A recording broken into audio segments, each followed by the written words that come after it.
গাজীপুরের শ্রীপুরে গ্রামীণ ব্যাংকের মাওনা শ্রীপুর শাখায় রাতে এক বিস্ফোরণের ঘটনা ঘটে। মধ্যরাতে দুর্বৃত্তরা ব্যাংকের ভেতর ও বাহিরে দুটি পেট্রোল বোমা নিক্ষেপ করলে বিস্ফোরণে চারদিকে ছড়িয়ে পড়ে কাচের টুকরো। ভেতরে অবস্থান করা 5 কর্মকর্তা বিস্ফোরণের শব্দে ঘুম থেকে জেগে নিরাপদে সরে যান। সাইনবোর্ড আংশিক ক্ষতিগ্রস্ত হলেও বড় কোনো দুর্ঘটনা ঘটেনি।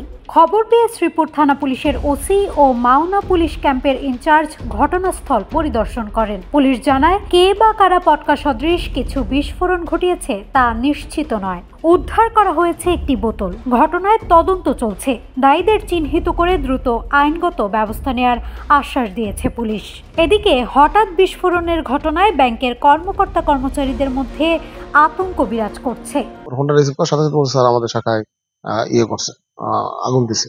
আমি তো পরে বললাম যে কোন জায়গায়, বললো যে না, আমাদের সবকিছু মারা ছিল, আমাদের গেটে, মেন গেটে ওখানে শব্দ হয়েছিল, আগুন দিছে।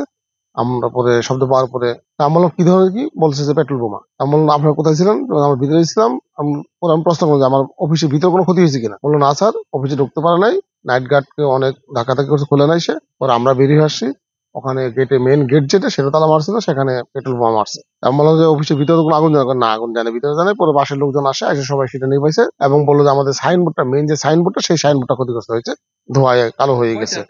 উনি বলছে যে দুইটার কথা বলছে, যে দুটো শব্দ হয়েছে, এটা আমাকে বলছে।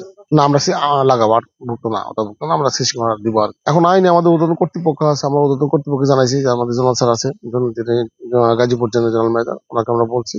উনি আমাদের বলছে আপাতত একটা সাধারণ ডায়েরি করার জন্য বলছে, যে এখানে ডায়েরি করেন। নিউজ ডেস্ক, মানব জমিন।